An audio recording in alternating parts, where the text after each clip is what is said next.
Kodagu channel ವಾರ್ತೆಗಳ ಪ್ರಾಯೋಜಕರು Muliya Keshav Bhat and sons, Madikeri, Gonikoppa, Puttur, Bengaluru. Bharati radio house, electronic ಉಪಕರಣಗಳ ಬೃಹತ್ ಮಳಿಗೆ, ಗಣಪತಿ ಬೀದಿ, ಮಡಿಕೇರಿ, ಮುಖ್ಯ ರಸ್ತೆ, Gonikoppal. A2Z supermarket, Vishwamanava double road, Kuvempu Nagar, Mysuru. Wood look furniture, ಪೀಠೋಪಕರಣಗಳ ಬೃಹತ್ ಮಳಿಗೆ, ಆಲ್ವೆಸಲ್ ಟವರ್, ಕೊಯ್ನೂರು ರಸ್ತೆ, ಮಡಿಕೇರಿ. ಶಾರದಾ ಜ್ಯುವೆಲರಿ, ಕೊಡಗಿನ ಸಾಂಪ್ರದಾಯಿಕ ಆಭರಣಗಳ ವಿಶಾಲ ಮಳಿಗೆ, Aras road, Mysuru. Rohan city residential and commercial, Vijay, Mangaluru. ZRN Kaveri silks, art and craft emporium, ಅಪ್ಪಟ ರೇಷ್ಮೆ ಸೀರೆಗಳ ಮಳಿಗೆ, ಮೈಸೂರು ರಸ್ತೆ, ಮಡಿಕೇರಿ. 22 ಬಾರಿ ಪೆಟ್ರೋಲ್ ಡೀಸೆಲ್ ಬೆಲೆ ಏರಿಕೆ ಮಾಡಿದ್ದು ಕೇಂದ್ರ ಸರ್ಕಾರ. ಎಂ ಲಕ್ಷ್ಮಣ್ ಟೀಕೆ.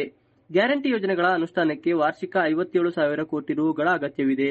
ಆದರೆ ರಾಜ್ಯ ಸರ್ಕಾರ ಪೆಟ್ರೋಲ್ ಮತ್ತು ಡೀಸೆಲ್ ಬೆಲೆ ಏರಿಕೆ ಮಾಡಿರುವುದರಿಂದ ಕೇವಲ 500 ಕೋಟಿ ರು ಆದಾಯ ಕ್ರೋಢೀಕರಣವಾಗುತ್ತದೆ. ಬಿಜೆಪಿ ವಿನಾಕಾರಣ ಕಾಂಗ್ರೆಸ್ ಸರ್ಕಾರದ ವಿರುದ್ಧ ಟೀಕೆ ಮತ್ತು ಪ್ರತಿಭಟನೆ ಮಾಡುತ್ತಿದೆ ಎಂದು ಕೆಪಿಸಿಸಿ ವಕ್ತಾರ ಎಂ ಲಕ್ಷ್ಮಣ್ ಆರೋಪಿಸಿದ್ದಾರೆ. ನಗರದಲ್ಲಿ ಸುದ್ದಿಗೋಷ್ಠಿಯಲ್ಲಿ ಮಾತನಾಡಿದ ಅವರು, ಕೇಂದ್ರ ಸರ್ಕಾರ ಕಳೆದ 10 ವರ್ಷಗಳಲ್ಲಿ 22 ಬಾರಿ ಪೆಟ್ರೋಲ್ ಮತ್ತು ಡೀಸೆಲ್ ಬೆಲೆ ಏರಿಕೆ ಮಾಡಿದಾಗ ಬಿಜೆಪಿಗೆ ಜನರ ಬಗ್ಗೆ ಕಾಳಜಿ ಇರಲಿಲ್ಲವೇ? ಇವುಗಳ ಬೆಲೆಯನ್ನು 100ರ ಗಡೆ ದಾಟಿಸಿದವರು ಯಾರು ಎಂದು ಪ್ರಶ್ನಿಸಿದರು. ಅಂತಾರಾಷ್ಟ್ರೀಯ ಬೆಲೆಯನ್ನು ಆಧರಿಸಿ ಕೇಂದ್ರ ಸರ್ಕಾರ ಪೆಟ್ರೋಲ್ ದರ ಲೀಟರ್ಗೆ 50 ರು ಮತ್ತು ಡೀಸೆಲ್ಗೆ 45 ರು ನಿಗದಿ ಮಾಡಬಹುದಾಗಿದೆ. ಆದರೆ ಕೆಲವು ಹೊರ ದೇಶಗಳಿಗೆ ಭಾರತ ರು 32ಕ್ಕೆ ಪೆಟ್ರೋಲ್ ಸರಬರಾಜು ಮಾಡುತ್ತಿದೆ. ವಿದೇಶಿಯರ ಮೇಲೆ ಇರುವ ಕರುಣೆ ದೇಶದ ಜನರ ಮೇಲೆ ಯಾಕಿಲ್ಲ ಎಂದು ಪ್ರಶ್ನಿಸಿದರು. ರಾಜ್ಯ ಸರ್ಕಾರ ಗ್ಯಾರಂಟಿಗಳಿಗಾಗಿ ಬೆಲೆ ಏರಿಕೆ ಮಾಡುತ್ತಿದೆ ಎಂದು ಬಿಜೆಪಿ ಸುಳ್ಳು ಆರೋಪಗಳನ್ನು ಮಾಡುತ್ತಿದೆ. 2023ರಲ್ಲೇ ಜನ ಬಿಜೆಪಿಗೆ ತಕ್ಕ ಪಾಠ ಕಲಿಸಿದ್ದಾರೆ. ಕಾಂಗ್ರೆಸ್ ಪಕ್ಷ ಜನರಿಗಾಗಿ ಗ್ಯಾರಂಟಿಗಳನ್ನು ಜಾರಿಗೆ ತಂದಿದೆ ಹೊರತು ರಾಜಕೀಯಕ್ಕಾಗಿ ಅಲ್ಲ. 2028ರಲ್ಲೂ ರಾಜ್ಯದಲ್ಲಿ ಕಾಂಗ್ರೆಸ್ ಸರ್ಕಾರವೇ ಅಧಿಕಾರಕ್ಕೆ ಬರಲಿದೆ ಎಂದು ಲಕ್ಷ್ಮಣ್ ವಿಶ್ವಾಸ ವ್ಯಕ್ತಪಡಿಸಿದರು. ಡೀಸೆಲ್ ಬೆಲೆ 3 ರೂಪಾಯಿ ಜಾಸ್ತಿ ಮಾಡಿದ ತಕ್ಷಣ ಕೆಲವರಲ್ಲಿ ಬಿಜೆಪಿಯವರು ಹೇಳ್ತಾರೋ ಇಲ್ಲ ಇನ್ಯಾರೋ ಅವರೇ ಸೃಷ್ಟಿ ಮಾಡ್ತಾರೋ ಅನ್ನೋ ಗೊತ್ತಿಲ್ಲ. ನಂದಿನಿ ಹಾಲು ಜಾಸ್ತಿ ಆಗುತ್ತೆ, ನೀರಿನ ಬೆಲೆ ಜಾಸ್ತಿ ಆಗುತ್ತೆ. ಯಾಕೆ ಎಷ್ಟು ದಿವಸ ಆಗಿತ್ತು? ಅದೇ ಎಷ್ಟು ದಿವಸ ಆಗಿತ್ತು? ಅದನ್ನು ತಗೊಂಡು ಜಾಸ್ತಿ ಮಾಡಿ ಯಾರು ಕೊಡ್ತಾ ಇದೀವಿ? ನಾವು ರೈತರಿಗೆ ತಾನೇ ಕೊಡ್ತಾ ಇದ್ದೀವಿ. ಜನಸಾಮಾನ್ಯ ಗ್ರಾಹಕರು ನಮ್ಗೆ ಹೊರೆ ಆಗ್ತಾ ಇದೆ ಅನ್ನುವಂಥದ್ದು ಎಲ್ಲರೂ ಹೇಳಿದಾರ? ಎಲ್ಲಿ ಹೇಳ್ತಾ ಇದ್ದಾರೆ? ಯಾರು ಹೇಳ್ತಾ ಇದ್ದಾರೆ? ಅದನ್ನು ತಗೊಂಡು ನಾವು ಯಾರು ಕೊಡ್ತಾ ಇದ್ದೀವಿ? ರೈತರಿಗೆ ತಾನೇ ಕೊಡ್ತಾ ಇದ್ದೀವಿ. ರೈತರಿಗೆ ಕೊಡ್ಬೇಕಾ ಬೇಡವಾ? ರೈತ ಹಿತವನ್ನು ಕಾಪಾಡಬೇಕಾ ಬೇಡವಾ?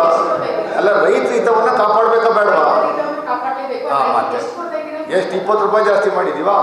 ಇಲ್ಲಲ್ಲ, ಮತ್ತೆ 2 ರೂಪಾಯಿ ಜಾಸ್ತಿ ಮಾಡಿದ್ವಿ. ಸೊ ಅದು ಅನಿವಾರ್ಯತೆ ಇರುವಂಥ ಸಂದರ್ಭದಲ್ಲಿ ಮಾಡಲೇಬೇಕು. ಪೆಟ್ರೋಲ್ ಡೀಸೆಲ್ ಅಷ್ಟೇ ನಮಗೆ ಎಕ್ಸ್ಚೆಕ್ಕರ್ಗೆ ಲಾಸ್ ಆಗ್ತಾ ಇರೋದನ್ನು ನಾವು ಜಾಸ್ತಿ ಮಾಡಿದ್ವಿ ಅಷ್ಟೇ. ಇನ್ನೇನು 100 ರೂಪಾಯಿ 30 ರೂಪಾಯಿ 40 ರೂಪಾಯಿ ಜಾಸ್ತಿ ಮಾಡಿಬಿಟ್ಟು ಆವಾಗ ಯಾರು ಏನೋ ಮಾತಾಡಲಿಲ್ಲ ಜನಗಳು. ಬರೀ 3 ರೂಪಾಯಿ ಜಾಸ್ತಿ ಮಾಡಿದಕ್ಕೆ ಬಿಜೆಪಿ ಮಾಡ್ಬಿಟ್ಟು. ಗ್ಯಾರಂಟಿ ಯೋಜನೆಗಳಿಗೆ ವಾರ್ಷಿಕವಾಗಿ ನಮಗೆ ಬೇಕಾಗಿರುವಂಥದ್ದು 57,000 ಕೋಟಿ. 3 ರೂಪಾಯಿ ಜಾಸ್ತಿ ಮಾಡಿರೋದ್ರಿಂದ ಬರುವಂಥ ಆದಾಯ ವಾರ್ಷಿಕವಾಗಿ ಬರೀ 500 ಕೋಟಿ. 500 ಕೋಟಿ ತಗೊಂಡೋಗಿ ನೀವು ಸರಿದು 57,000 ಕೋಟಿಗೆ ಸರಿದೂಗಿಸ್ಕಾಗುತ್ತಾ? ಬಿಜೆಪಿಯವರು ಏನೋ ತಲೆ ಬುಡ ಏನು ಇಲ್ಲದೇನೆ ಮಾತಾಡ್ತಾರೆ. 3 ರೂಪಾಯಿ ಜಾಸ್ತಿ ಮಾಡಿರೋದು 60,000 ಕೋಟಿ ಬರುತ್ತಾ ನಮ್ಗೆ ವರ್ಷಕ್ಕೆ? ಬರೋದೇ 500 ರೂಪಾಯಿ, 500 ಕೋಟಿ ಅಷ್ಟೇನೆ. ನೀವು ಅದಕ್ಕೆ ಯಾಕೆ ಕಂಪೇರ್ ಮಾಡ್ತೀರಿ? ಅವರೇನೋ ಬಿಜೆಪಿಯವರು ಅವರ ಮನೆದೇವರೇ ಸುಳ್ಳು, ಮಾಯೆತ್ತಿನ ಬಾತೆತ್ತಿನ ಬರೀ ಸುಳ್ಳು ಹೇಳಬಿಟ್ಟು ಬರೀ ಏನೂ ಇಲ್ಲ.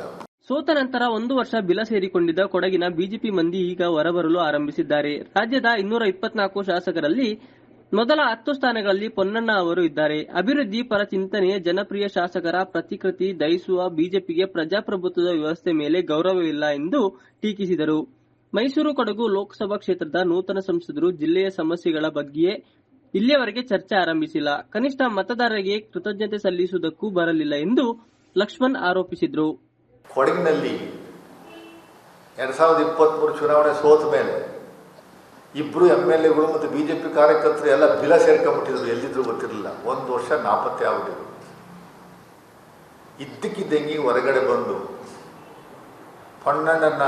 ಪೊನ್ನಣ್ಣನವರ ವೀರಾಜಪೇಟೆ ಕ್ಷೇತ್ರದ MLA ಅವರ ಪ್ರತಿ ಎಫಿಜಿಯನ್ನು ಬಂದ್ ಮಾಡುವಂಥ ಕೆಲಸವನ್ನು ಮಾಡ್ತಿರಲಿಲ್ಲ. ನಿಮ್ಗೆ ನಾಚಿಕೆ ಆಗಲ್ಲ?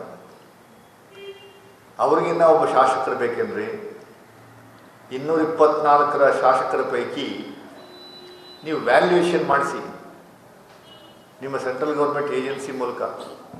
ಸುದ್ದಿಗೋಷ್ಠಿಯಲ್ಲಿ ಮಡಿಕೇರಿ ಬ್ಲಾಕ್ ಕಾಂಗ್ರೆಸ್ ಅಧ್ಯಕ್ಷ HA ಹಂಸ, ವಕ್ತಾರ ತೆನ್ನಿರಮೈನ, DCC ಸದಸ್ಯ ಪುಷ್ಪ ಪೂಣಚ್ಚ, ಪ್ರಮುಖರಾದ ಮಹೇಶ್ ಮೈಸೂರು ಹಾಗೂ ಬಿಎಂ ರಾಮು ಉಪಸ್ಥಿತರಿದ್ದರು.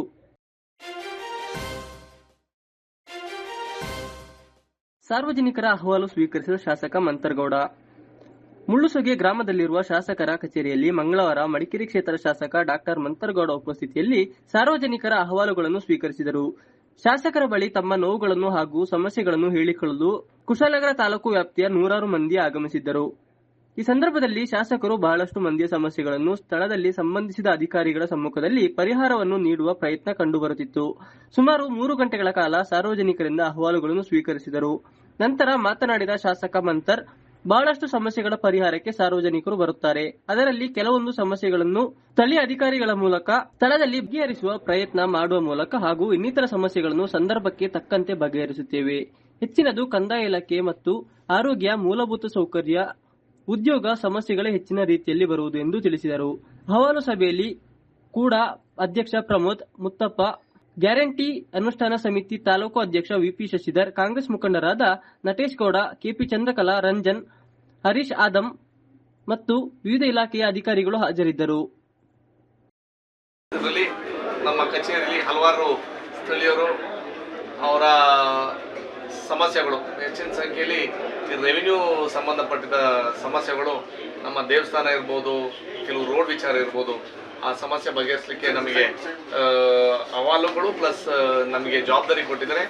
ಅದೇ ರೀತಿ ಕೆಲವು ಏರಿಯಾಗಳಲ್ಲಿ ಕುಡಿಯ ನೀರು ಇರ್ಬೋದು, ಆಮೇಲೆ ಈಗ ಇತ್ತೀಚೆಗೆ ಮಳೆ ಬರ್ತಾ ಇರೋದ್ರಿಂದ ಚರಂಡಿ ವ್ಯವಸ್ಥೆ ಇರ್ಬೋದು, ಸಂಬಂಧಪಟ್ಟ ಅಧಿಕಾರಿಗಳಿಗೆ ನಾವು ಸೂಚನೆ ಕೊಟ್ಟು ಅದಾದಷ್ಟು ಬೇಗ ಟೈಮಿಗೆ ಕೆಲಸ ಮಾಡಿ ಅಂತ ನಾವು ಸಾರ್ವಜನಿಕರಿಗೆ ಅನುಕೂಲ ಆಗಲಿ ಅಂತ ನಾವು ಅಧಿಕಾರಿಗಳಿಗೆ ಶಿಫಾರಸು ಮಾಡಿದ್ದೀವಿ.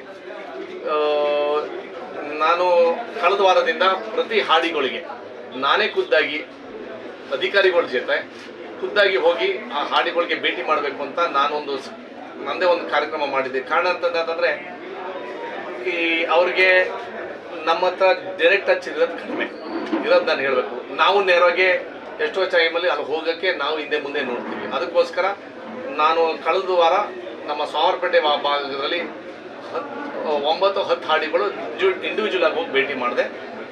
ಕೆಲವು ಸಮಸ್ಯೆ ನಾವು ಕಲಿಯೋಕ್ಕೆ ಒಂದು ಅವಕಾಶ ಸಿಗ್ತದೆ. ಯಾಕಂದರೆ ಬೇರೆ ಟೈಮಲ್ಲಿ ನೀವು ಹೇಳ್ದಂಗೆ ನಾವು ಎಲೆಕ್ಷನ್ ಟೈಮಲ್ಲಿ ಹೋಗ್ತೀವಿ, ಅದಾದ್ಮೇಲೆ ನಾವು ಹೋಗೋದಿಲ್ಲ.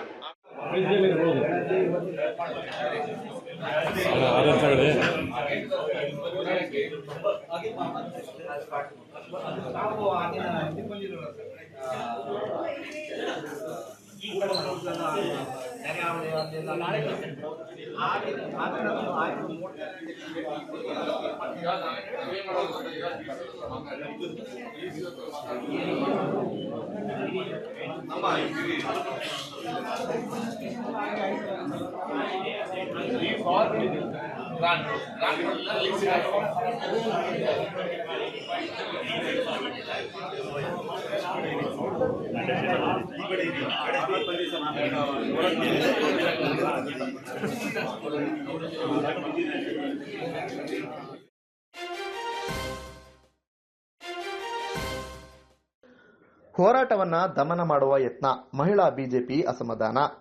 ವಿರೋಧ ಪಕ್ಷದ ಜನಪರ ಹೋರಾಟವನ್ನ ದಮನ ಮಾಡುವುದಕ್ಕಾಗಿ ಬಿಜೆಪಿ ಪ್ರಮುಖರು ಹಾಗೂ ಕಾರ್ಯಕರ್ತರ ವಿರುದ್ಧ ಕಾಂಗ್ರೆಸ್ ಸುಳ್ಳು ದೂರು ದಾಖಲಿಸಿ ಕೀಳು ಮಟ್ಟದ ರಾಜಕೀಯ ಮಾಡುತ್ತಿದೆ ಎಂದು ಕೊಡಗು ಜಿಲ್ಲಾ ಬಿಜೆಪಿ ಮಹಿಳಾ ಮೋರ್ಚಾ ಆರೋಪಿಸಿದೆ.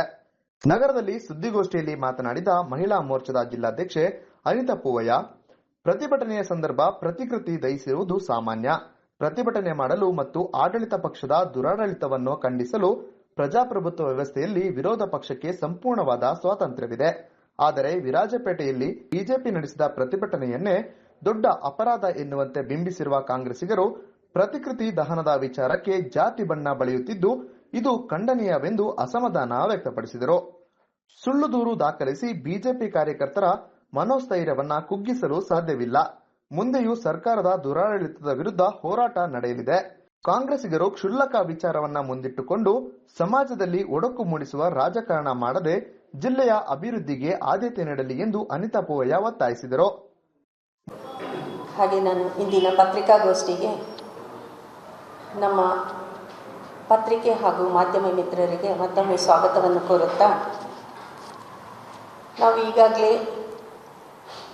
ಮೊನ್ನೆ ವಿರಾಜಪೇಟೆಯಲ್ಲಿ ನಡೆದಂತಹ ಒಂದು ಪ್ರತಿಭಟನೆಯ ತುಣುಕನ್ನು ನಾವಿವತ್ತು 2-3 ದಿವಸದಿಂದ ಎಲ್ಲ ಸಾಮಾಜಿಕ ಜಾಲತಾಣ ಇರ್ಬೋದು, ಪತ್ರಿಕೆ ಇರ್ಬೋದು, ಮಾಧ್ಯಮದಲ್ಲಿರ್ಬೋದು ನೋಡ್ತಾ ಬಂದಿದ್ದೀವಿ.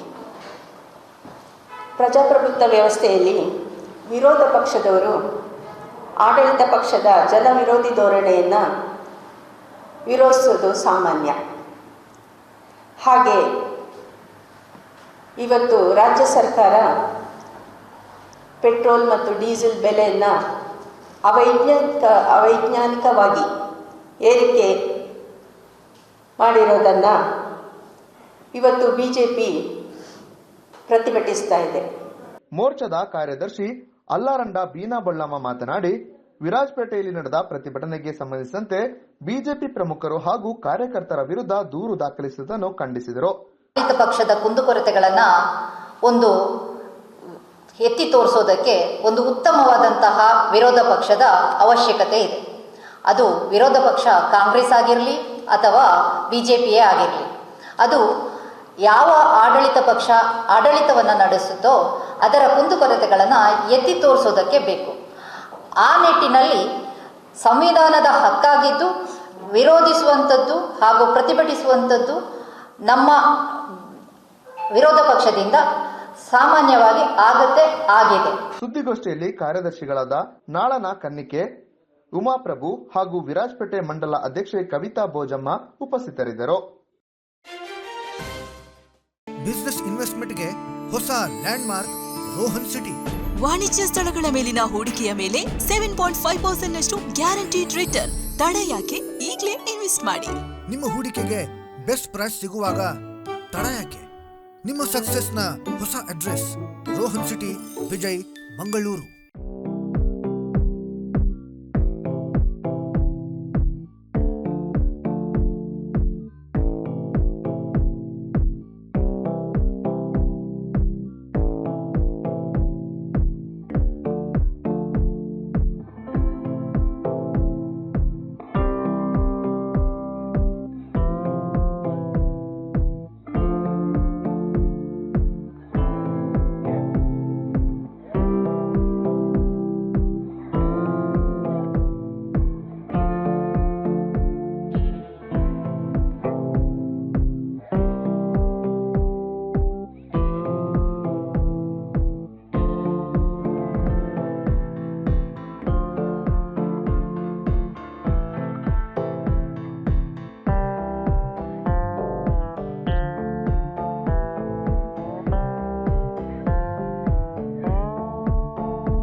ಪ್ರೀತಿಯ ಸಂಕೇತ,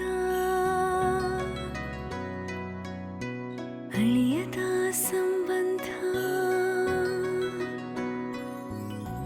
ನಗುವಿನ ಸೌಂದರ್ಯ, ಇದು ಸ್ನೇಹದ ಬಾಂಧವ್ಯ, ಒಲವಿನ ಪ್ರತಿಧ್ವನಿ ತಂದಿದೆ ಸಂದಸ, ಚಿನ್ನದ ಪ್ರತಿಹನಿ ತಂದಿದೆ ಸಂಭ್ರಮ,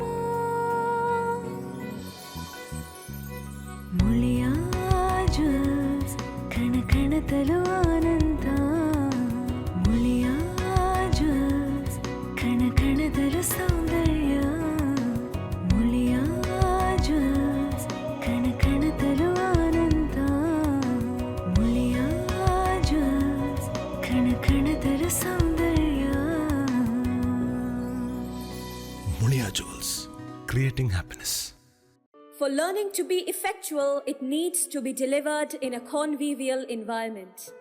Nalanda's majestic and splendid landscape, bordered by evergreen trees and plants, spacious digital classrooms, playfields, hostel facility, tennis and table tennis court, laboratories, mess, confectionery add testimony for a serene abode of learning.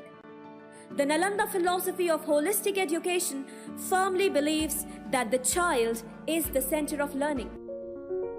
Experience the uniqueness of world-class education at Nalanda. Now, admissions are open. One more opportunity for the student beyond academics to emerge as a leader. SBRR Mahajana First Grade Autonomous College, accredited A grade by NAC, having 4 decades of experience in higher education. Admissions open for the year 2024 and 25 for BCom, BA, BCA, BSc, BBA, BSc with Criminology and Forensic Science, Psychology and Biochemistry. In addition, BBA Hotel and Hospitality along with Aviation and International Tourism. NSS, NCC, Sports, Cultural and other co-curricular activities are encouraged. 30 plus value-added and skill-enhancement courses. Meritorious students are provided free shift scholarships. Students with 95% and above in second PUC are exempted from program fee. Concession for all achievers in sports. Hostel facility for boys and girls. Contact Mahajana College, Mysuru. ಪ್ರತಿಕೃತಿ ದಹನ ಪ್ರತಿಭಟನೆಯ ಒಂದು ಭಾಗ. ವೈಯಕ್ತಿಕ ಪರಿಗಣನೆ ಸರಿಯಲ್ಲ, ಹಿಂದುಳಿದ ಮೋರ್ಚಾ ಅಸಮಾಧಾನ. ಪ್ರತಿಭಟನೆಯ ಒಂದು ಭಾಗವಾಗಿರುವ ಪ್ರತಿಕೃತಿ ದಹನವನ್ನು ರಾಜಕೀಯ ದೃಷ್ಟಿಕೋನದಲ್ಲಿ ನೋಡಬೇಕೇ ಹೊರತು ವೈಯಕ್ತಿಕವಾಗಿ ಪರಿಗಣಿಸಿ ದ್ವೇಷದ ರಾಜಕಾರಣ ಮಾಡುವುದು ಸರಿಯಲ್ಲ. ಕಾಂಗ್ರೆಸ್ನ ಬೆದರಿಕೆಗಳಿಗೆ ಬಿಜೆಪಿ ಅಂಜುವುದಿಲ್ಲವೆಂದು ಜಿಲ್ಲಾ ಬಿಜೆಪಿಯ ಹಿಂದುಳಿದ ವರ್ಗಗಳ ಮೋರ್ಚಾ ಅಸಮಾಧಾನ ವ್ಯಕ್ತಪಡಿಸಿದೆ. ನಗರದಲ್ಲಿ ಸುದ್ದಿಗೋಷ್ಠಿಯಲ್ಲಿ ಮಾತನಾಡಿದ ಹಿಂದುಳಿದ ವರ್ಗಗಳ ಮೋರ್ಚಾ ಜಿಲ್ಲಾ ಪ್ರಧಾನ ಕಾರ್ಯದರ್ಶಿ ವಿನೋದ್ ಪೂಜಾರಿ, ಪೆಟ್ರೋಲ್ ಮತ್ತು ಡೀಸೆಲ್ ಬೆಲೆಯನ್ನು ಜನಸಾಮಾನ್ಯರಿಗೆ ಹೊರೆಯಾಗುವ ರೀತಿಯಲ್ಲಿ ಏರಿಕೆ ಮಾಡಿರುವ ರಾಜ್ಯ ಕಾಂಗ್ರೆಸ್ ಸರ್ಕಾರದ ವಿರುದ್ಧ ವಿರಾಜಪೇಟೆಯಲ್ಲಿ ಬಿಜೆಪಿ ನಡೆಸಿದ ಪ್ರತಿಭಟನೆಯನ್ನು ನೆಪ ಮಾಡಿಕೊಂಡು ಕೊಡಗಿನ ಕಾಂಗ್ರೆಸ್ಸಿಗರು ದ್ವೇಷದ ರಾಜಕಾರಣ ಮಾಡುತ್ತಿದ್ದಾರೆ ಎಂದು ಆರೋಪಿಸಿದರು. ದೇಶದ ಪ್ರಜಾಪ್ರಭುತ್ವ ವ್ಯವಸ್ಥೆಯಲ್ಲಿ ಪ್ರತಿಭಟನೆ ಮಾಡುವ ಹಕ್ಕು ಪ್ರತಿಯೊಬ್ಬರಿಗೂ ಇದೆ. ವಿರೋಧ ಪಕ್ಷವಾಗಿರುವ ಬಿಜೆಪಿ ಆಡಳಿತ ಪಕ್ಷದ ಜನವಿರೋಧಿ ಧೋರಣೆ ವಿರುದ್ಧ ಜನಪರವಾಗಿ ಪ್ರತಿಭಟನೆ ನಡೆಸಿದೆ. ಸಾಂಕೇತಿಕವಾಗಿ ಕಾಂಗ್ರೆಸ್ ನಾಯಕರ ಪ್ರತಿಕೃತಿ ದಹಿಸಿದ್ದು ಇದು ಪ್ರತಿಭಟನೆಯ ಒಂದು ಭಾಗವಾಗಿದೆಯಷ್ಟೇ. ಕಾಂಗ್ರೆಸ್ ಪಕ್ಷ ಕೂಡ ಪ್ರತಿಭಟನೆಗಳನ್ನು ನಡೆಸುವಾಗ ಪ್ರತಿಕೃತಿ ದಹಿಸಿದ ಉದಾಹರಣೆಗಳಿವೆ. ಇದನ್ನು ರಾಜಕೀಯವಾಗಿ ಸ್ವೀಕರಿಸಬೇಕೇ ಹೊರತು ವೈಯಕ್ತಿಕವಾಗಿ ಪರಿಗಣಿಸುವುದು ತಪ್ಪು ಎಂದರು. ವಿರಾಜಪೇಟೆಯಲ್ಲಿ ಬಿಜೆಪಿ ನಡೆಸಿದ ಪ್ರತಿಭಟನೆಯನ್ನೇ ಗುರಿ ಮಾಡಿ ಜಾತಿಯ ಬಣ್ಣ ಬಳಿಯುತ್ತಿರುವುದು ಕಾಂಗ್ರೆಸ್ ಮಂದಿಯ ಕೀಳು ಮಟ್ಟದ ರಾಜಕಾರಣಕ್ಕೆ ಸಾಕ್ಷಿಯಾಗಿದೆ. ಪ್ರತಿಭಟನೆಯಲ್ಲಿ ಪಾಲ್ಗೊಂಡ ಬಿಜೆಪಿ ಮುಖಂಡರು ಹಾಗೂ ಕಾರ್ಯಕರ್ತರ ವಿರುದ್ಧ ಪೊಲೀಸ್ ಠಾಣೆಯಲ್ಲಿ ಪ್ರಕರಣ ದಾಖಲಿಸಲಾಗಿದೆ. ಇದು ಅಧಿಕಾರದ ದುರುಪಯೋಗವಾಗಿದ್ದು ಕಾಂಗ್ರೆಸ್ನ ಬೆದರಿಕೆಗಳಿಗೆ ಬಿಜೆಪಿ ಎಂದಿಗೂ ಬೆದರುವುದಿಲ್ಲ. ಕೊಡಗಿನ ಜನ ಬಿಜೆಪಿ ಜೊತೆಯಲ್ಲಿದ್ದಾರೆ ಎನ್ನುವುದು ಇತ್ತೀಚೆಗೆ ನಡೆದ ಲೋಕಸಭಾ ಚುನಾವಣೆ ಮತ್ತು ಶಿಕ್ಷಕರ ಕ್ಷೇತ್ರದ ಚುನಾವಣೆಯಲ್ಲಿ ಸಾಬೀತಾಗಿದೆ. ಈ ಚುನಾವಣೆಗಳಲ್ಲಿ ಹೀನಾಯ ಸೋಲು ಕಂಡಿರುವ ಕಾಂಗ್ರೆಸ್ ಹತಾಶೆಗೊಂಡು ಬಿಜೆಪಿ ಕಾರ್ಯಕರ್ತರ ಮೇಲೆ ದ್ವೇಷ ಸಾಧಿಸುತ್ತಿದೆ. ಇದಕ್ಕೆ ತಕ್ಕ ಉತ್ತರ ನೀಡಲು ಬಿಜೆಪಿ ಸಿದ್ಧವಿದೆ ಎಂದು ಎಚ್ಚರಿಕೆ ನೀಡಿದರು. ಆಡಳಿತ ಸ್ಥಾನದಲ್ಲಿರುವ ಕಾಂಗ್ರೆಸ್ ಮಂದಿ ಕೊಡಗಿನ ಅಭಿವೃದ್ಧಿಯ ಬಗ್ಗೆ ಚಿಂತನೆ ಮಾಡದೆ ಪ್ರತಿಕೃತಿ ದಹಿಸಿದ ವಿಚಾರವನ್ನೇ ದೊಡ್ಡದು ಮಾಡಿ ಜನರಲ್ಲಿ ಗೊಂದಲ ಸೃಷ್ಟಿಸುವ ಪ್ರಯತ್ನ ಮಾಡುತ್ತಿದೆ. ಜನರ ಮೇಲೆ ತೆರಿಗೆ ಹೊರೆ ಹಾಕಿ ಬೆಲೆ ಏರಿಕೆಯ ಬರೆ ಎಳೆದು ಗ್ಯಾರಂಟಿ ಯೋಜನೆಗಳನ್ನು ಅನುಷ್ಠಾನಗೊಳಿಸುತ್ತಿರುವ ಕಾಂಗ್ರೆಸ್ ಸರ್ಕಾರ ಏಕಾಏಕಿ ಪೆಟ್ರೋಲ್ ಮತ್ತು ಡೀಸೆಲ್ ದರವನ್ನು ಏರಿಕೆ ಮಾಡುವ ಮೂಲಕ ಬಡವರು, ಹಿಂದುಳಿದ ವರ್ಗ, ಕಾರ್ಮಿಕರು ಹಾಗೂ ಜನಸಾಮಾನ್ಯರನ್ನು ಸಂಕಷ್ಟಕ್ಕೆ ದೂಡಿದೆ. ರಾಜ್ಯ ಸರ್ಕಾರದ ಈ ನಿರ್ಧಾರದಿಂದ ಸಾರಿಗೆ ವೆಚ್ಚ ಮತ್ತು ಎಲ್ಲ ಅಗತ್ಯ ವಸ್ತುಗಳ ಬೆಲೆ ದುಬಾರಿಯಾಗಲಿದೆ ಎಂದು ವಿನೋದ್ ಪೂಜಾರಿ ಟೀಕಿಸಿದರು. ಕಾಂಗ್ರೆಸ್ ಪಕ್ಷ ಅಧಿಕಾರ ದುರುಪಯೋಗಪಡಿಸಿಕೊಂಡ ಪ್ರಕರಣ ದಾಖಲಿಸಿದರೂ ಬಿಜೆಪಿ ಕಾರ್ಯಕರ್ತರು ಮಣಿಯದೆ ಜನಪರವಾಗಿ ಹೋರಾಟವನ್ನು ಮುಂದುವರಿಸಲಿದ್ದಾರೆ. ರಾಜ್ಯ ಸರ್ಕಾರದ ಜನವಿರೋಧಿ ನೀತಿಗಳ ವಿರುದ್ಧ ಬಿಜೆಪಿ ನಿರಂತರ ಪ್ರತಿಭಟನೆ ನಡೆಸಲಿದೆ. ಬಿಜೆಪಿ ಕಾರ್ಯಕರ್ತರ ಮನೋಸ್ಥೈರ್ಯವನ್ನು ಕುಗ್ಗಿಸಬಹುದೆನ್ನುವ ಹಗಲುಗನಸು ಕಾಣುತ್ತಿರುವ ಕಾಂಗ್ರೆಸ್ ಪ್ರಯತ್ನ ಫಲ ಕೊಡುವುದಿಲ್ಲ. ಕೊಡಗು ಜಿಲ್ಲೆಯಲ್ಲಿ ಬಿಜೆಪಿ ಬಲಿಷ್ಠವಾಗಿದ್ದು ಅಧಿಕಾರ ದುರುಪಯೋಗ ಮತ್ತು ಸರ್ವಾಧಿಕಾರಿ ಧೋರಣೆಯನ್ನು ಎದುರಿಸುವ ಶಕ್ತಿ ಬಿಜೆಪಿಗೆ ಇದೆ. ವಿನಾಕಾರಣ ಪ್ರತಿಕೃತಿ ದಹನದ ವಿಚಾರವನ್ನೇ ಮುಂದಿಟ್ಟುಕೊಂಡು ಕಾಲಹರಣ ಮಾಡದೆ ಕೊಡಗಿನ ಅಭಿವೃದ್ಧಿಗಾಗಿ ಶಾಸಕರು ಹಾಗೂ ಕಾಂಗ್ರೆಸ್ಸಿಗರು ಶ್ರಮ ಪಡಲಿ ಎಂದು ವಿನೋದ್ ಪೂಜಾರಿ ಒತ್ತಾಯಿಸಿದರು. ಈ ಕಾಂಗ್ರೆಸ್ ಸರ್ಕಾರ ಏನಿದೆ ಜನಸಾಮಾನ್ಯರಿಗೆ ಒಂದು ನೆಮ್ಮದಿ ಜೀವನ ಕೊಡದೆ ದಿನನಿತ್ಯ ವಸ್ತುಗಳ ಬೆಲೆ ಏರಿಕೆ ಮಾಡುತ್ತಾ ಪೆಟ್ರೋಲ್ ಹಾಗೂ ಡೀಸೆಲ್ ಬೆಲೆ ಏರಿಕೆ ಮಾಡೋದ್ರ ಬಗ್ಗೆ ಒಂದು ಪ್ರತಿಭಟನೆ ರಾಜ್ಯಾದ್ಯಂತ ನಡೀತಾ ಇತ್ತು. ಹಾಗೆ ನಮ್ಮ ಕೊಡಗು ಜಿಲ್ಲೆಯಲ್ಲಿ ಕೂಡ ಆ ಪ್ರತಿಭಟನೆ ನಾವು ಹಮ್ಮಿಕೊಂಡಿದ್ದ. ಎಲ್ಲ ಕಡೆಯಲ್ಲೂ ಪ್ರತಿಭಟನೆ ನಡೆದು ಯಾವುದೇ ಒಂದು ಅದಕ್ಕೆ ವಿರೋಧ ಆಗದೆ ವಿರಾಜಪೇಟೆಯಲ್ಲಿ ಮಾತ್ರ ಅದನ್ನು ಒಂದು ಕಾಂಗ್ರೆಸ್ಸರು ತುಂಬ ವಿರೋಧವಾಗಿ ವೈಯಕ್ತಿಕವಾಗಿ ತಗೊಂಡಿದ್ರು. ನಾವು ಕಾಂಗ್ರೆಸ್ ಅವರಿಗೆ ಹೇಳಲಿಕ್ಕೆ ಇಷ್ಟಪಡೋದಿಷ್ಟೇ, ಈ ಪ್ರಜಾಪ್ರಭುತ್ವ ರಾಷ್ಟ್ರದಲ್ಲಿ ಪ್ರತಿಭಟಿಸುವಂಥ ಹಕ್ಕು ಎಲ್ಲರಿಗೂ ಇದೆ. ಅದನ್ನು ರಾಜಕೀಯವಾಗಿ ತಗೋಬೇಕೇ ಹೊರತು ವೈಯಕ್ತಿಕವಾಗಿ ಯಾವುದು ತಗೊಳ್ಳಬಾರದು. ಹಾಗೆ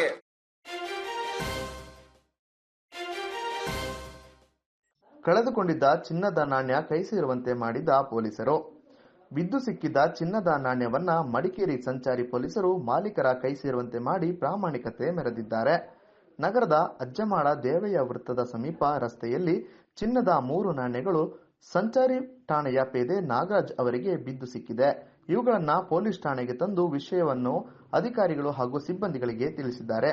ನಂತರ ಕಳೆದುಕೊಂಡವರ ಹುಡುಕಾಟದ ಸಲುವಾಗಿ ಪೊಲೀಸ್ ಸಿಬ್ಬಂದಿಗಳು ವಿವಿಧ ವಾಟ್ಸ್ಆಪ್ ಗ್ರೂಪ್ಗಳಲ್ಲಿ ನಾಣ್ಯಗಳು ಬಿದ್ದು ಹೋಗಿರುವ ಬಗ್ಗೆ ಮಾಹಿತಿಯನ್ನ ಹಂಚಿಕೊಂಡಿದ್ದಾರೆ. ಇದನ್ನ ಗಮನಿಸಿದ ನಾಣ್ಯ ಕಳೆದುಕೊಂಡ ಮಡಿಕೇರಿಯ ಜ್ಯುವೆಲರಿ ಅಂಗಡಿಯೊಂದರ ಮಾಲೀಕ ಬಿಸಿ ಮೋಹನ್ ಅವರು ಠಾಣೆಗೆ ತೆರಳಿ ವಿಚಾರಿಸಿದ್ದು, ಪೊಲೀಸರು ದೃಢೀಕರಿಸಿದ ನಂತರ ಕಳೆದುಕೊಂಡಿದ್ದ ನಾಣ್ಯವನ್ನ ಮಾಲೀಕ ಮೋಹನ್ ಅವರಿಗೆ ಠಾಣಾಧಿಕಾರಿ ಶ್ರೀಧರ್ ಒಪ್ಪಿಸಿದರು.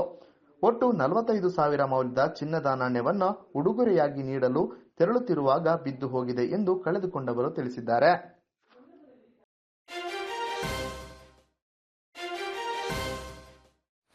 ಎಲ್ಲ ಠಾಣೆ ಎದುರು ಪ್ರತಿಭಟನೆ, ಬಿಜೆಪಿ ಯುವ ಮೋರ್ಚಾ ಎಚ್ಚರಿಕೆ. ಕಾಂಗ್ರೆಸ್ ಶಾಸಕರ ಕುಮ್ಮಕ್ಕಿನಿಂದ ಬಿಜೆಪಿ ಕಾರ್ಯಕರ್ತರ ವಿರುದ್ಧ ವಿನಾಕಾರಣ ಪ್ರಕರಣ ದಾಖಲಿಸಿದರೆ ಜಿಲ್ಲೆಯ ಎಲ್ಲ ಪೊಲೀಸ್ ಠಾಣೆ ಎದುರು ಪ್ರತಿಭಟನೆ ನಡೆಸಲಾಗುವುದೆಂದು ಬಿಜೆಪಿ ಯುವ ಮೋರ್ಚಾ ಜಿಲ್ಲಾಧ್ಯಕ್ಷ ಮಹೇಶ್ ತಿಮ್ಮಯ್ಯ ಎಚ್ಚರಿಕೆ ನೀಡಿದ್ದಾರೆ. ನಗರದಲ್ಲಿ ಸುದ್ದಿಗೋಷ್ಠಿಯಲ್ಲಿ ಮಾತನಾಡಿದ ಅವರು, ಪ್ರಜಾಪ್ರಭುತ್ವ ವ್ಯವಸ್ಥೆಯಲ್ಲಿ ಆಡಳಿತ ಪಕ್ಷದ ವಿರುದ್ಧ ಪ್ರತಿಭಟಿಸುವ ಹಕ್ಕು ವಿರೋಧ ಪಕ್ಷಗಳಿದೆ. ಆದರೆ ಜಿಲ್ಲೆಯ ಕಾಂಗ್ರೆಸ್ಸಿಗರು ಪ್ರತಿಭಟನೆ ನಡೆಸುವವರ ವಿರುದ್ಧ ಸುಳ್ಳು ದೂರು ದಾಖಲಿಸುತ್ತಿದ್ದಾರೆ ಎಂದು ಅಸಮಾಧಾನ ವ್ಯಕ್ತಪಡಿಸಿದರು. ಪೆಟ್ರೋಲ್, ಡೀಸೆಲ್ ಬೆಲೆ ಏರಿಕೆಯನ್ನು ಖಂಡಿಸಿ ರಾಜ್ಯಾದ್ಯಂತ ಬಿಜೆಪಿ ಪ್ರಮುಖರು ಹಾಗೂ ಕಾರ್ಯಕರ್ತರು ಪ್ರತಿಭಟನೆ ನಡೆಸಿದ್ದಾರೆ. ಆದರೆ ವಿರಾಜಪೇಟೆಯಲ್ಲಿ ಸಾರ್ವಜನಿಕರ ಆಸ್ತಿಗೆ ಹಾನಿ ಮಾಡಲಾಗಿದೆ ಎಂದು ಸುಳ್ಳು ದೂರು ನೀಡಿ ಬಿಜೆಪಿ ನಾಯಕರು ಹಾಗೂ ಕಾರ್ಯಕರ್ತರ ಮೇಲೆ ಪ್ರಕರಣ ದಾಖಲಿಸಿರುವುದು ಖಂಡನೀಯ ಎಂದರು. ದುರಾಡಳಿತ, ಭ್ರಷ್ಟಾಚಾರ, ಆಡಳಿತ ವೈಫಲ್ಯ, ಅಭಿವೃದ್ಧಿ ಶೂನ್ಯ ವ್ಯವಸ್ಥೆಯನ್ನು ಮುಚ್ಚಿಹಾಕಿ ಜನರ ಹಾದಿ ತಪ್ಪಿಸುವ ಪ್ರಯತ್ನ ನಡೆಯುತ್ತಿದೆ. ವಿರೋಧ ಪಕ್ಷದ ಹೋರಾಟವನ್ನು ಹತ್ತಿಕ್ಕಲು ಮತ್ತು ಬಿಜೆಪಿ ಕಾರ್ಯಕರ್ತರ ಆತ್ಮಸ್ಥೈರ್ಯ ಕುಗ್ಗಿಸಲು ದೂರು ದಾಖಲಿಸಲಾಗುತ್ತಿದೆ. ಇದು ಹೀಗೆ ಮುಂದುವರಿದರೆ ಜಿಲ್ಲಾ ವ್ಯಾಪಿ ಯುವ ಮೋರ್ಚಾದಿಂದ ಹೋರಾಟವನ್ನು ತೀವ್ರಗೊಳಿಸುವುದಾಗಿ ಎಚ್ಚರಿಕೆ ನೀಡಿದರು. ಹಿಂದೆ ವಿಧಾನಸಭಾಧ್ಯಕ್ಷರಾಗಿದ್ದ ಕೆಜಿ ಬೋಪಯ್ಯ ಹಾಗೂ ಕ್ರೀಡಾ ಸಚಿವರಾಗಿದ್ದ ಅಪ್ಪಚ್ಚು ರಂಜನ್ ಅವರ ಪ್ರತಿಕೃತಿಯನ್ನು ಕಾಂಗ್ರೆಸ್ಸಿಗರು ದಹಿಸಿದ್ದಾರೆ. ವಿರೋಧ ಪಕ್ಷದ ಪ್ರತಿಭಟಿಸುವ ಸ್ವಾತಂತ್ರ್ಯವನ್ನು ಗೌರವಿಸಿದ್ದ ಅಂದಿನ ಬಿಜೆಪಿ ಸರ್ಕಾರ ಪ್ರತಿಭಟನಾಕಾರರ ವಿರುದ್ಧ ಯಾವುದೇ ರೀತಿಯ ಮೊಕದ್ದಮೆ ದಾಖಲಿಸಿರಲಿಲ್ಲ ಎಂದರು. ಕರ್ನಾಟಕ ರಾಜ್ಯಾದ್ಯಂತ ಏನು ಜೂನ್ 20ರಂದು ಬೆಲೆ ಏರಿಕೆ, ಪೆಟ್ರೋಲ್ ಡೀಸೆಲ್ ಬೆಲೆ ಏರಿಕೆಯ ವಿರುದ್ಧ ಖಂಡಿಸಿ ಪ್ರತಿಭಟನೆಯನ್ನು ಕರ್ನಾಟಕ ರಾಜ್ಯಾದ್ಯಂತ ಭಾರತೀಯ ಜನತಾ ಪಕ್ಷ ಹೋರಾಟವನ್ನು ಮಾಡುತ್ತೆ. ಅದೇ ರೀತಿಯಲ್ಲಿ ಕೊಡಗು ಜಿಲ್ಲೆಯಲ್ಲೂ ಸಹ ಭಾರತೀಯ ಜನತಾ ಪಕ್ಷ ಹೋರಾಟ ಮಾಡುತ್ತೆ. ಸೋಮವಾರಪೇಟೆಯಲ್ಲಿ, ಕೃಷ್ಣನಗರದಲ್ಲಿ ಮತ್ತು ವಿರಾಜಪೇಟೆಯಲ್ಲಿ ಪ್ರತಿಭಟನೆ ನಡೆಸ್ತೀವಿ. ಆ ಸಂದರ್ಭದಲ್ಲಿ ವಿರಾಜಪೇಟೆಯಲ್ಲಿ ಪ್ರತಿಭಟನೆ ಮಾಡಿದಂಥ ನಮ್ಮ ಭಾರತೀಯ ಜನತಾ ಪಕ್ಷದ ಕಾರ್ಯಕರ್ತರ ಮೇಲೆ ಸುಳ್ಳು ಆಸ್ತಿ ಪಾಸ್ತಿ ಹಾನಿಯಾಗಿದೆ ಅಂತೇಳಿ ಸುಳ್ಳು ಆರೋಪದಡಿಯಲ್ಲಿ 30 ಜನ ಕಾರ್ಯಕರ್ತರ ಮೇಲೆ ಸುಳ್ಳು ಮೊಕದ್ದಮೆಯನ್ನು ದಾಖಲಿಸಲಾಗುತ್ತೆ. ಇದು ಒಂದು ಪ್ರಜಾಪ್ರಭುತ್ವ ವ್ಯವಸ್ಥೆ ಮತ್ತು ಸಂವಿಧಾನದ ಹಕ್ಕುಗಳನ್ನು ಕಸಿದುಕೊಳ್ಳುವ ಒಂದು ಕಾಂಗ್ರೆಸ್ನ ಆಡಳಿತ ಪಕ್ಷದ ಒಂದು ವ್ಯವಸ್ಥೆಯಾಗಿದೆ ಅಂತ ಹೇಳಲಿಕ್ಕೆ ಖಂಡಿಸ್ತೀನಿ. ಏನು ಒಂದು ಸರ್ಕಾರ ನಡಿಬೇಕು, ಒಂದು ಪ್ರಜಾಪ್ರಭುತ್ವ ವ್ಯವಸ್ಥೆ ಚೆನ್ನಾಗಿರಬೇಕು ಅಂತ ಹೇಳಿದ್ರೆ ಆಡಳಿತ ಪಕ್ಷ ಹೇಗಿರುತ್ತೋ ಅದಕ್ಕಿಂತ ಹೆಚ್ಚು ಬಲಿಷ್ಠವಾಗಿ ವಿರೋಧ ಪಕ್ಷ ಇರಬೇಕು ಅಂತ ಹೇಳ್ತಕ್ಕಂಥ ಒಂದು ಏನು ಪೊಲಿಟಿಕಲ್ ಸೈಂಟಿಸ್ಟ್ಗಳು ಹೇಳ್ತಾರೆ, ವಿರೋಧ ಪಕ್ಷ ಬಲಿಷ್ಠವಾಗಿರಬೇಕು ಅಂತ. ಆ ನಿಟ್ಟಿನಲ್ಲಿ ಭಾರತೀಯ ಜನತಾ ಪಕ್ಷ ಕಾಂಗ್ರೆಸ್ ಪಕ್ಷದ ಏನು ದುರಾಡಳಿತ ನೀತಿಗಳು ಮತ್ತು ಭ್ರಷ್ಟಾಚಾರದ ವಿರುದ್ಧ ಹೋರಾಟ ಮಾಡ್ತಾ ಇದ್ರೆ. ಯುವ ಮೋರ್ಚಾ ಜಿಲ್ಲಾ ಪ್ರಧಾನ ಕಾರ್ಯದರ್ಶಿ ಮಾಚಿಮಂಡ ಪ್ರಸಾದ್ ಚಂಗಪ್ಪ ಮಾತನಾಡಿ, ಬಿಜೆಪಿ ಕಾರ್ಯಕರ್ತರು ದೂರು ನೀಡಿದರೆ ಪ್ರಕರಣ ದಾಖಲಿಸುತ್ತಿಲ್ಲ, ಆದರೆ ಬಿಜೆಪಿಯವರ ವಿರುದ್ಧ ಸುಳ್ಳು ಪ್ರಕರಣ ದಾಖಲಿಸಿಕೊಳ್ಳಲಾಗುತ್ತಿದೆ ಎಂದು ಆರೋಪಿಸಿದರು. ಕೊಡಗಿನಲ್ಲಿ ಎಲ್ಲ ಸಮುದಾಯದವರು ಶಾಂತಿಯುತವಾಗಿ ಒಗ್ಗಟ್ಟಿನಿಂದ ಜೀವನ ನಡೆಸುತ್ತಿದ್ದಾರೆ. ಕೇವಲ ಪ್ರತಿಕೃತಿ ದಹನದ ವಿಚಾರವನ್ನು ಮುಂದಿಟ್ಟುಕೊಂಡು ರಾಜಕೀಯವಾಗಿ ಒಂದು ಸಮುದಾಯವನ್ನು ಎಳೆದು ತರುವುದು ಖಂಡನೀಯ ಎಂದರು. ಸಮಾಜವನ್ನು ರಾಜಕೀಯವಾಗಿ ಬಳಸಿಕೊಳ್ಳದೆ ಅಭಿವೃದ್ಧಿ ಬಗ್ಗೆ ಗಮನಹರಿಸಲಿ ಎಂದು ಹೇಳಿದರು. ಆದರೆ ಈಗ ಮೊನ್ನೆ ನಡೆದಂಥ ಪ್ರತಿಭಟನೆಯಲ್ಲಿ ಕಾಂಗ್ರೆಸ್ನವರು ಏನು ಹೇಳೋದಂದರೆ, ಕೊಡುವ MLA ಅದು ಮಾಡಿರೋದು ಪ್ರತಿಕೃತಿ ದಹನ ಮಾಡಿರೋದು ತಪ್ಪು ತಿಳ್ಕೊಂಡು ಈ ಸಮುದಾಯವನ್ನು ಎಳೆದು ತರ್ತಿರೋದು ಭಾರಿ ಖಂಡನೀಯ. ಹಾಗೆ ನಾವು ಇಲ್ಲಿ ಯುವ ಮೋರ್ಚಾದ ಪರವಾಗಿ ನಾವು ಅವರಿಗೆ ಒಂದು ಎಚ್ಚರಿಕೆಯನ್ನು ಕೊಡ್ತಾ ಇದ್ದೀವಿ. ದಯವಿಟ್ಟು ಯಾವುದೇ ಸಮುದಾಯವನ್ನು ಎಳೆದು ತರದೆ ಅವರ ರಾಜಕೀಯವನ್ನು ಮಾಡಲಿ, ರಾಜಕೀಯವನ್ನು ಮಾಡಲಿ ಹಾಗೂ ಅಭಿವೃದ್ಧಿ ಕಡೆ ಅವರು ಆದಷ್ಟು ಗಮನ ಹರಿಸಲಿ ಅಂತ ಹೇಳ್ತಾ ಸುದ್ದಿಗೋಷ್ಠಿಯಲ್ಲಿ ಯುವ ಮೋರ್ಚಾ ಜಿಲ್ಲಾ ಪ್ರಧಾನ ಕಾರ್ಯದರ್ಶಿ ಪೊನ್ನಚೆಟ್ಟಿರ ವಿನೋದ್, ಮಡಿಕೇರಿ ಗ್ರಾಮಾಂತರ ಅಧ್ಯಕ್ಷ ಚೇತನ್ ಬಂಗೇರ ಹಾಗೂ ಮಡಿಕೇರಿ ನಗರಾಧ್ಯಕ್ಷ ಪಾಂಡಿರ ಪೂಣಚ್ಚ ಉಪಸ್ಥಿತರಿದ್ದರು. NIIPUC is committed to providing a dynamic educational experience and aims at empowering entrepreneurship. Students are motivated to explore and revel in the joy of learning. We are proud to have a substantial number as separate batch of students for JEE, CET and NEET. This year, we have introduced Tally, stock marketing and e-commerce under the able guidance of the subject experts. Empowering entrepreneurship at Nalanda International Independent Pre-University College. Now, Admissions are open.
Shining senses in your life.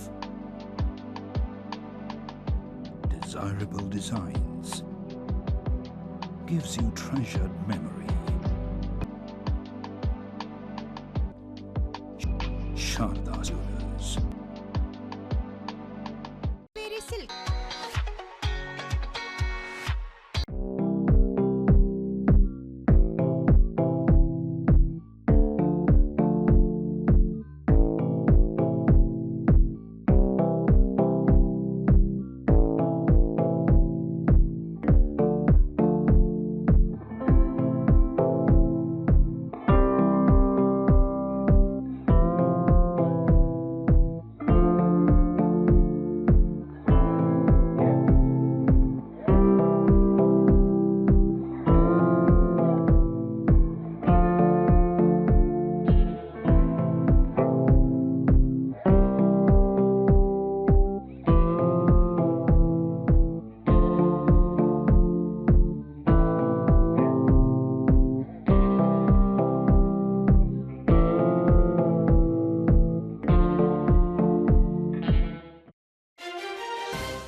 Gonikoppa ನಗರದ ವ್ಯಾಪಾರಸ್ಥರಿಗೆ shocking news. Gonikoppa ಗ್ರಾಮ ಪಂಚಾಯತ್ ಅಧ್ಯಕ್ಷರಾದ ಕುಲಚಂಡ ಪ್ರಮೋದ್ ಗಣಪತಿ ಮಾಧ್ಯಮದೊಂದಿಗೆ ಮಾತನಾಡಿ, ಗೋಣಿಕೊಪ್ಪದಲ್ಲಿ ಸುಮಾರು ಹಳೆಯ ಕಟ್ಟಡಗಳು ಇವೆ.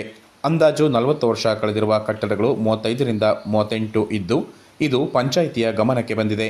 ಮುಂದಿನ ದಿನಗಳಲ್ಲಿ ಪರಿಶೀಲನೆ ನಡೆಸುತ್ತಿದ್ದು, ಶಿಥಿಲಾವಸ್ಥೆಯಲ್ಲಿರುವ ಕಟ್ಟಡಗಳು ಕಂಡುಬಂದಲ್ಲಿ ಯಾರು ಕಟ್ಟಡದ ಮಾಲೀಕರು ಇರುತ್ತಾರೋ ಅವರೇ ದುರಸ್ತಿಗೊಳಿಸಿಕೊಳ್ಳಬೇಕು. ಇಲ್ಲದಿದ್ದಲ್ಲಿ ಅಂತಹ ಕಟ್ಟಡ ಮಳಿಗೆಗಳಿಗೆ ಪಂಚಾಯತ್ ವತಿಯಿಂದ ಕೊಡುವ ಪರವಾನಗಿಯನ್ನು ತಡೆ ಹಿಡಿಯಬೇಕೆಂದು ಸಭೆಯಲ್ಲಿ ತೀರ್ಮಾನಿಸಲಾಗಿದೆ ಎಂದು ಅವರು ತಿಳಿಸಿದರು. ಹಿಂದೆ ಏನು ಗೋಣಿಕೊಪ್ಪಲ್ ಮುಖ್ಯ ರಸ್ತೆಯಲ್ಲಿ ಒಂದು ಶಿಥಿಲ ವ್ಯವಸ್ಥೆಯಲ್ಲಿ ಇದ್ದಂಥ ಒಂದು ಕಟ್ಟಡ ಧ್ವಂಸ ಆಗಿದ್ದು, ಅಲ್ಲಿ ವ್ಯಾಪಾರ ಮಾಡ್ತಿದ್ದಂತಹ ಒಂದು ಬಿರಿಯಾನಿಯವರು ಮತ್ತು ಇನ್ನೊಂದು ಮಟನ್ ಅಂಗಡಿಯವರು ಅವರು ಯಾವುದೇ ಪ್ರಾಣಾಪಾಯ ಇಲ್ಲದೆ ಪಾರಾಗಿದ್ದಾರೆ. ಆ ನಿಟ್ಟಿನಲ್ಲಿ ಗೋಣಿಕೊಪ್ಪಲ್ ಮುಖ್ಯ ರಸ್ತೆಯಲ್ಲಿರುವಂತಹ ಬಹುಶಃ 36ರಿಂದ 38 ಅಂಗಡಿಗಳು ಇರುವಂಥ, ಅದು 40 ವರ್ಷದ ಮೇಲ್ಪಟ್ಟ ಅಂಗಡಿಗಳನ್ನು, ಏನು ಶಿಥಿಲ ವ್ಯವಸ್ಥೆಯಲ್ಲಿರುವಂಥ ಅಂಗಡಿಗಳನ್ನು ಒಂದು ಅವರೇ ಸರಿಪಡಿಸ್ಕೋಬೇಕು, ಇಲ್ಲದ್ರೆ ಅದನ್ನು ಏನು ಅದಕ್ಕೆ ವ್ಯಾಪಾರ ಲೈಸೆನ್ಸ್ ಕೊಟ್ಟಿದ್ದೀವಿ ಅದನ್ನು ರದ್ದು ಮಾಡಬೇಕು ಅಂತೇಳಿ ಸಭೆಯಲ್ಲಿ ತೀರ್ಮಾನ ಮಾಡಿದ್ದೀವಿ. ಅದನ್ನು ಏನಾದರೂ ಹೆಚ್ಚು ಕಡಿಮೆ ಆದಲ್ಲಿ ಅಲ್ಲಿದ್ದ ವರ್ತಕರಿಗೆ ಅದನ್ನು ತಲೆಗಿಟ್ಕೋಬೇಕು, ಹೊಸ್ಕೋಬೇಕು ಅಂತೆಲ್ಲ ಇಲ್ಲಿ ನಮ್ಮ ಒಂದು ತೀರ್ಮಾನ ಆಗಿದೆ. ಹಾಗೆ ಎಲ್ಲರೂ ಕೂಡ ನಮ್ಮ ಏನು ಡಿ ಸಿ ಸಾಹೇಬರು ಹೇಳಿದಾಗ ಇಂಜಿನಿಯರ್ ಮುಖಾಂತರ ಅದನ್ನು ಪರಿಶೀಲಿಸಿ ಅದನ್ನು ಉಪಯೋಗಿಸಲು ಮಾತ್ರ ನಾವು ಲೈಸೆನ್ಸ್ ನೀಡಬೇಕು ಅಂತ ಹೇಳಿ ತೀರ್ಮಾನ ತಗೊಂಡಿದ್ದೀವಿ.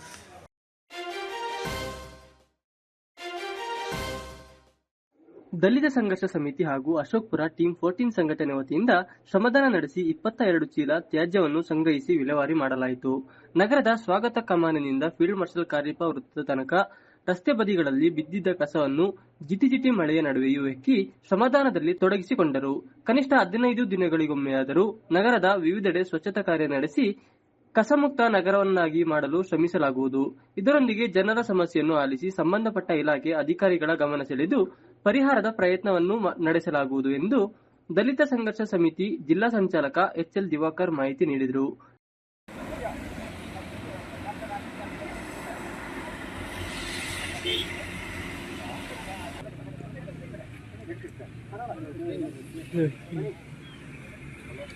ಈ ಸಂದರ್ಭ ಡಾಕ್ಟರ್ ಸೌಮ್ಯ ಪ್ರಕಾಶ್, ವೇಣು, ಕಿಶೋರ್, ಟೀಮ್ 14 ಸಂಘಟನೆಯ ಅಮಿತ್, ಪ್ರಜ್ವಲ್, ಎಂಜಿ ಸುನಿಲ್, ಭರತ್, ರಮೇಶ್, ಸೂರ್ಯ, ಕೌಶಿಕ್ ಸೇರಿದಂತೆ ಇನ್ನಿತರರು ಭಾಗವಹಿಸಿದ್ದರು.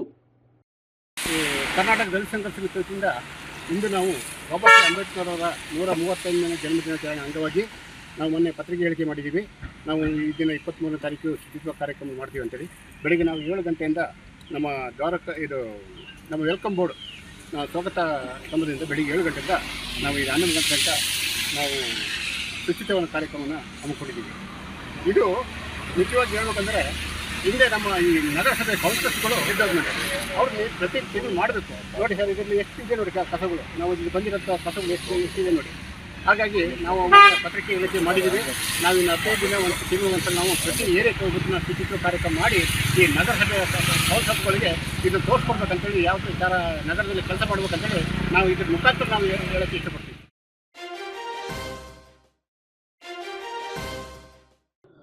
ಪೊನ್ನಂಪೇಟೆ ತಾಲೂಕಿನ ಅರವತ್ತೊಕ್ಲು ಗ್ರಾಮ ಪಂಚಾಯಿತಿ ವ್ಯಾಪ್ತಿಯ ಅರವತ್ತೊಕ್ಲು ಗ್ರಾಮದ ಈಶ್ವರ್ ಎಂಬುವರ ಕಾಫಿ ತೋಟದಲ್ಲಿ 2 ದಿನಗಳ ಹಿಂದೆ ವಿದ್ಯುತ್ ಸ್ಪರ್ಶಗೊಂಡು 10 ವರ್ಷದ ಗಂಡು ಕಾಡಾನೆಯೊಂದು ಮೃತಪಟ್ಟಿದೆ.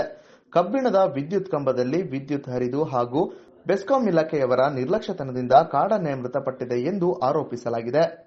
ಕಾಫಿ ತೋಟದ ಮಾಲೀಕರಾದ ಪದಾರ್ಥಿ ಈಶ್ವರ್ ಅವರು ಕಾಫಿ ಗಿಡಕ್ಕೆ ಗೊಬ್ಬರ ಹಾಕುವ ಸಲುವಾಗಿ ತೋಟಕ್ಕೆ ಆಗಮಿಸಿದಂತ ಸಂದರ್ಭ ಕಾಡಾನೆಯೊಂದು ಮೃತಪಟ್ಟಿರುವುದನ್ನು ಕಂಡು ಪೊನ್ನಂಪೇಟೆ ಉಪವಲಯ ಅರಣ್ಯಾಧಿಕಾರಿ ದಿವಾಕರ್ ಅವರಿಗೆ ದೂರವಾಣಿಯ ಮೂಲಕ ಕರೆ ಮಾಡಿ ಮಾಹಿತಿ ನೀಡಿದರು. ವಿಷಯವನ್ನರಿತ ದಿವಾಕರ್ ಅವರು ಮೇಲಧಿಕಾರಿಯವರ ಗಮನಕ್ಕೆ ತಂದು ತಕ್ಷಣ ಗೋಣಿಕೊಪ್ಪ ಬೆಸ್ಕಾಂ ಇಲಾಖೆಯ ಜೆಇ ಹೇಮಂತ್ ಕುಮಾರ್ ಹಾಗೂ ಲೈನ್ಮ್ಯಾನ್ ಉಮೇಶ್ ಅವರನ್ನು ಸ್ಥಳಕ್ಕೆ ಬರಮಾಡಿ ತಮ್ಮ ನಿರ್ಲಕ್ಷ್ಯತನದಿಂದ ಕಾಡಾನೆ ಮೃತಪಟ್ಟಿದೆ ಎಂದು ಮನವರಿಕೆ ಮಾಡಿದರು. ಘಟನಾ ಸ್ಥಳಕ್ಕೆ ಡಿಎಫ್ಒ ಜಗನ್ನಾಥ್ ಹಾಗೂ ಎಸಿಎಫ್ ಗೋಪಾಲ್ ಅವರು ಆಗಮಿಸಿ ಪರಿಶೀಲನೆ ನಡೆಸಿ ಪಶು ವೈದ್ಯಾಧಿಕಾರಿ ರಮೇಶ್ ಹಾಗೂ ಚಿಟ್ಟಿಯಪ್ಪ ಅವರನ್ನು ಕರೆಸಿ ಕಾಡಾನೆಯ ಕಳೆಬರಹವನ್ನ ಮರಣೋತ್ತರ ಪರೀಕ್ಷೆ ನಡೆಸಿ ಮುಂದಿನ ಕ್ರಮ ಕೈಗೊಳ್ಳಲಾಯಿತು. ಬೆಸ್ಕಾಂ ಇಲಾಖೆಯವರ ನಿರ್ಲಕ್ಷ್ಯತನದಿಂದ ಕಾಡಾನೆ ಮೃತಪಟ್ಟಿರುವುದನ್ನು ಗಮನಿಸಿದ ಅರಣ್ಯ ಇಲಾಖೆ ಅಧಿಕಾರಿಗಳು ಬೆಸ್ಕಾಂ ಇಲಾಖೆಯ ಜೆಇ ಹೇಮಂತ್ ಕುಮಾರ್ ಹಾಗೂ ಲೈನ್ಮ್ಯಾನ್ ಉಮೇಶ್ ಅವರ ಮೇಲೆ ಪೊನ್ನಂಪೇಟೆ ನ್ಯಾಯಾಲಯದಲ್ಲಿ ಪ್ರಕರಣ ದಾಖಲಿಸಲಾಗಿತ್ತು. ಈ ಸಂದರ್ಭದಲ್ಲಿ DCF Jagannath, ACF Gopal, RFO Shankar ಹಾಗೂ ಗಂಗಾಧರ್, ಡಿಆರ್ಎಫ್ಒ ದಿವಾಕರ್, ರಕ್ಷಿತ್, ಸಂದೇಶ್, ಗುರುನಾಥ್, ನಿಶಾರ್, ಅರಣ್ಯ ರಕ್ಷಕ ಅಂತೋಣಿ ಪ್ರಕಾಶ್ ಹಾಗೂ ಆರ್ಆರ್ಟಿ ತಂಡದ ಸಿಬ್ಬಂದಿಗಳು ಇದ್ದರು. ಕೊಡಗು ಚಾನೆಲ್ ವರದಿ ಚಂಪಾ ಗಗನ್, ಪೊನ್ನಂಪೇಟೆ. ಬಾಲತುದಿ ಹಣೆಯಿಂದ ಬಾಲದ ತುದಿ, ಹಣೆಯಿಂದ ಬಾಲದ ತುದಿ, ಬುಡ ಅಂತ ಬರ್ಕೊಳ್ಳಿ. ಬುಡ ಬಾಲದ ಬುಡ ತೆಗಿ. ಎಷ್ಟಿದೆಯಾ? 240 ಸೆಂಟಿಮೀಟರ್. ಕರೆಕ್ಟಾಗಿ ಸ್ಟ್ರೈಟಾಗಿ ಇಟ್ಕೊಂಡು ಟೇಪು ಬಾಲದ ಜೊತೆ ಅದು ಖರ್ಚಿಪ್ ತೆಗ್ಬಿಡಿ. ಒಂದು ಸ್ವಲ್ಪ ಆದ್ಮೇಲೆ ಅದೇ ಅಡ್ಜಸ್ಟ್ ಆಗ್ಬಿಡುತ್ತೆ. ಬಾಲದ ಉದ್ದ ಅಲ್ಲ ಸರ್, ಬಾಲದ ಉದ್ದ